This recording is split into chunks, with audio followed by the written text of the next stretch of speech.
Orang itu menjadi kikir itu karena nganggap hidup itu lama dan uang itu penting. Kalau zaman Nabi itu sederhana kalau melihat hidup. Pernah suatu saat Nabi itu punya jatah makan karena Nabi itu hidupnya juga pas-pasan.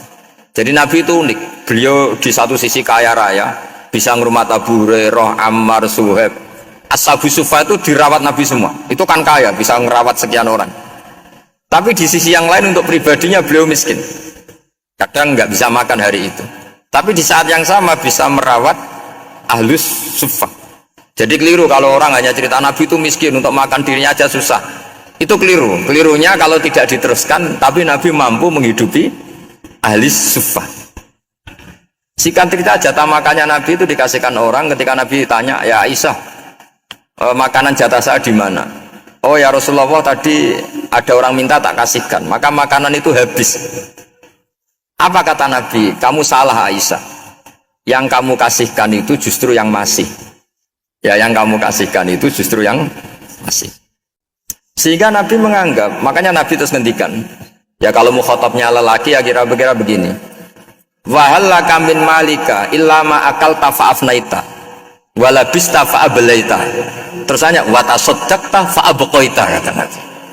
Harta kamu ya kamu makan kemudian ke WC jadi kotoran, atau punya pakaian mewah nanti rusak, wa tasaddaqta fa abqaita. Ada yang kamu sedekahkan yaitu yang abadi sampai akhir. Sehingga banyak pengusaha yang mencintai saya setelah tak ajari hadis itu, misalnya punya uang 1 miliar karena dia spekulan atau pedagang rawan bangkrut, disedekahkan ke masjid 50 juta, yaitu yang abadi. Jadi kalau suatu saat bangkrut, dia masih punya uang 50 juta di akhirat.